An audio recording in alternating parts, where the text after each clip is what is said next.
చెప్పేది జాగ్రత్తగా ఉంది. కాసేపట్లో దాండియా జరగబోతోంది. ఆ దాండియాలో మా బావ పేరు చెల్లి పేరు 2 చైర్స్ మీద రాసి అంటించండి. రమాదేవి కుర్చీకి షాక్ తగిలేలా వైర్లు సెట్ చేయండి. అలాగే నేను స్విచ్ ఆన్ చేయగానే షాక్ తగిలి చచ్చిపోవాలి.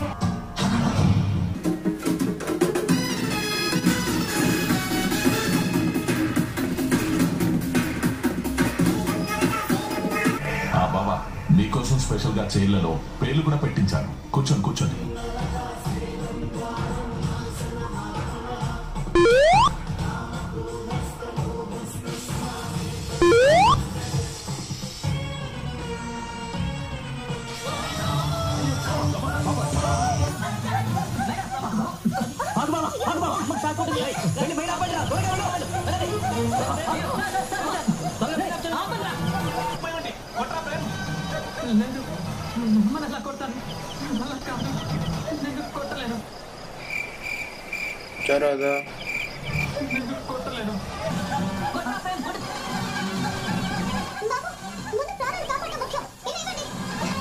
అమ్మగారు, సారీ అమ్మగారు, మిమ్మల్ని కాపాడడానికి